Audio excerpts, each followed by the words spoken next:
donc nous sommes à Sainte-Sigolène en Haute-Loire, donc un ancien siège du textile dans la région. Donc le musée a été créé en 1992 par d'anciens passementiers. La mairie a fourni le bâtiment qui était un ancien atelier de tissage, c'est l'établissement Salk, fabricant d'écharpes. Donc le tissage est arrivé dans la région dans les années 1550, sur Saint-Didier-en-Velay. Nous avons la première machine de l'époque. Et au fur et à mesure de la visite, nous allons voir l'évolution de ces machines. Et vous pourrez voir tourner toutes ces machines, puisque toutes les machines tournent. Donc nous avons l'évolution de ces machines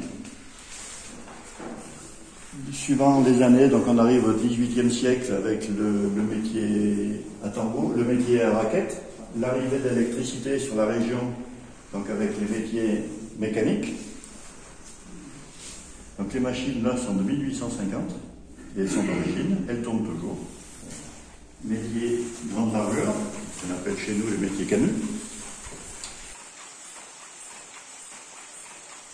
Donc on part des premières machines, et pareil, on suit l'évolution, au fur et à mesure des années, l'évolution dans les différentes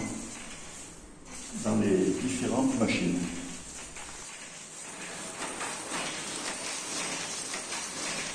La machine moderne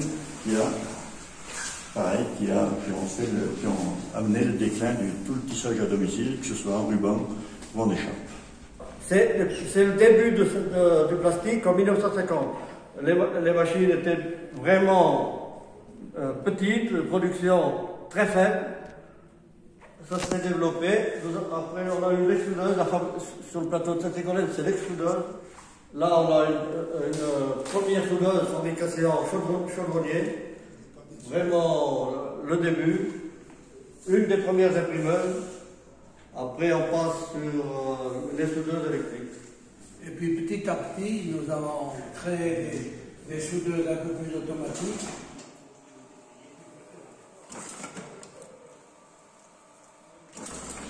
Nous avons fait de l'impression pour faire des sacs. Tout ça, ce sont des machines à sacs. Là, nous partions d'un film que nous plions en deux pour faire un sac. Alors nous en faisons ça, un sac à poignée découpée.